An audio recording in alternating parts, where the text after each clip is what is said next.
harus membiasakan diri ketika presiden itu sudah selesai berlalu masa jabatannya, maka dia tidak boleh banyak cawe-cawe lagi tentang pemerintahan. Tidak boleh lagi banyak campur tangan, statement segala macam. Bedanya dengan Jokowi memang dengan pemimpin yang lain seperti itu.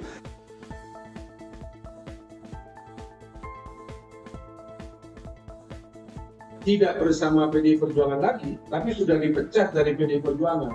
Kami tegaskan bahwa itu tidak akan ada pengaruh sama sekali, dan itu juga merupakan bagian dari strategi politik partai politik yang lain. Kami tidak mau komentar. Tapi kalau hubungannya dengan PDI Perjuangan itu sudah selesai. Saya melihat bahwa di sini PDIP ini masih sangat emosional sekali dengan Pak Jokowi. Semenjak kenikmatan-kenikmatan itu dicabut, ya emosionalnya tertinggal dan terus terpelihara secara baik. Bayangkan tuh orang yang berhasil memenangkan kontestasi presiden dinyatakan sebagai dipecat. Padahal kita tahu sendiri bahwa Bu Megawati nggak pernah menang pemilu tuh. Kemudian coba-coba Ganjar Pranowo nggak pernah juga menang presiden tuh, kalah itu ditinggal Pak Jokowi gitu loh. Ya kekalahan dari Pak Prabowo itu tidak seberapa sakit sebetulnya. Yang sakit di situ ada Pak Jokowi mungkin, yaitu membekas sampai hari ini. Juru bicara PDI Perjuangan Guntur Romli menegaskan bahwa Presiden ke-7 Republik Indonesia Joko Widodo, Jokowi, sudah resmi dipecat dari PDI Perjuangan sejak Desember 2024. Bersama Gibran Rakabuming Raka, Bobi Nasution, dan 27 kader lainnya. Guntur membantah pernyataan Ketua DPP PSI Bestari Barus. Guntur menyebut Jokowi bukan mundur atau keluar secara sukarela, melainkan dipecat karena dinilai melakukan pelanggaran konstitusional, serta melanggar AD-ART dan peraturan partai.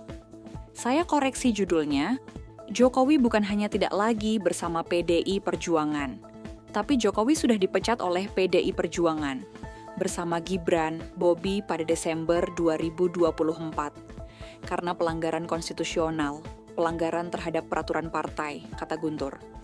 Ia menambahkan, karena sudah dipecat, maka status politik Jokowi saat ini bukan lagi menjadi urusan PDIPE. Jadi Jokowi bukan keluar dari PDI Perjuangan atau mundur, tapi dipecat karena pelanggaran. Karena dia sudah dipecat, maka bukan menjadi urusan PDI Perjuangan dia mau tidak berpartai atau berpartai lagi, katanya.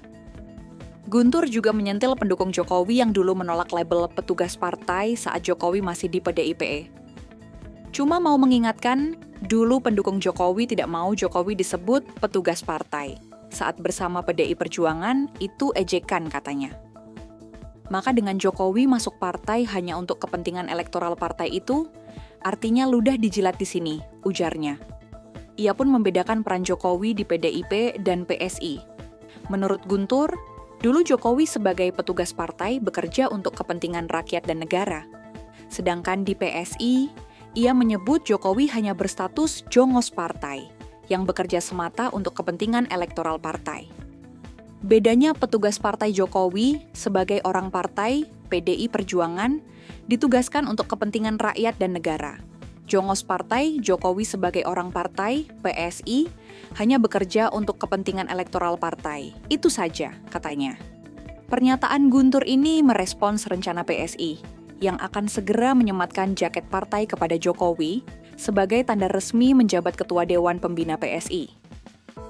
Sebelumnya, Ketua DPP PSI Bestari Barus menyebut penyematan jaket itu juga menjadi penanda Jokowi tak lagi bersama PDIP.